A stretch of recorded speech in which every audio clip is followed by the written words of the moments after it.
In today's video, I'm going to teach you a guide how to cancel your Replit AI subscription. By the end, you'll know exactly where to go in Replit to review your plan, open your subscription controls, and complete a cancellation if you're currently subscribed. First, open Replit in your browser. If you're taken to a sign-in screen, log in with your usual account so you can access your workspace and account controls. Once you're in, look to the right side panel of the interface. There's a settings option there, often shown with a gear icon. Click that to open your account settings. This is where Replit centralizes your profile, preferences, and, importantly for today, your billing information. Inside settings, find and select the billing section. This page is dedicated to your payments and subscriptions. Give it a moment to load fully, and you should see your current plan displayed at the top, including whether you're on a free plan or an active paid subscription. If you're subscribed, you'll see a Manage Subscription button or link. Click that to open your subscription management portal.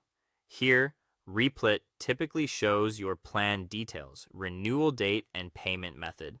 Scroll to the bottom of this management view to find the option to cancel your current plan. When you click cancel, you may be asked to confirm your choice and possibly select a reason for canceling. Read any notices carefully.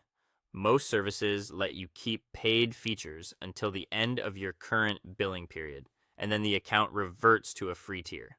Make sure you understand when billing stops and what features, like AI credits or boosted compute, you'll lose after the downgrade. If you don't see a cancel option at all, that usually means you're already on the free plan, so there's nothing to cancel. In that case, your account won't be charged and you can continue using Replit without a subscription. A few quick tips while you're here.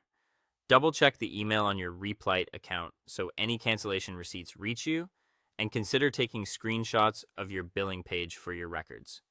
If you have projects that rely on paid AI features, plan ahead so your workflows aren't disrupted once the cancellation takes effect.